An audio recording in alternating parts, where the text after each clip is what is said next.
ay aking ipapakita sa inyo ang isa sa pinakadelikado at kakaibang daanan rito sa Pilipinas. At ito ang original na pinangalanang Bitukang Manok na daanan na ating matatagpuan rito sa lugar ng municipality ng Atimunan, Quezon. At pinangalanang Bitukang Manok ang kalsada na ito dahil sa sigsag nitong daanan na nagmistulang hugis bituka na ng manok. At alam mo ba na sa lugar ng Pilipinas ay marami ng sikat na bitukang manok na daanan.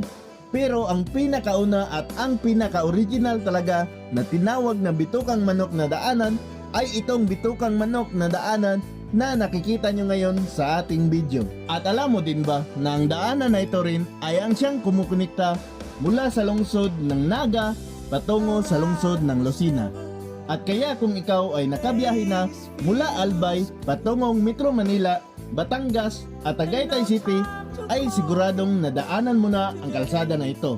At pag ikaw ay dadaan rito, ay huwag mong kalimutang magbigay ng kahit magkanong barya sa mga taong nasa gilid nitong kalsada, dahil sila lang naman ang nagsisilbing gabay sa mga sasakyang dumadaan rito para maiwasan ang mga disgrasya.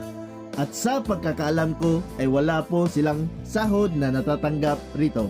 At umaasa lamang sila na mabigyan sa mga dumadaan rito. Kaya naman kahit mga barya mo lang ay siguradong masaya na sila.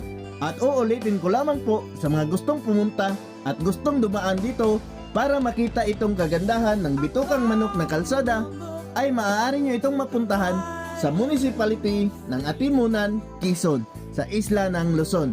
At madadaanan nyo ito pag ikaw ay magmula sa Albay patungong Batangas City, Tagaytay City at patungo na rin sa Metro Manila.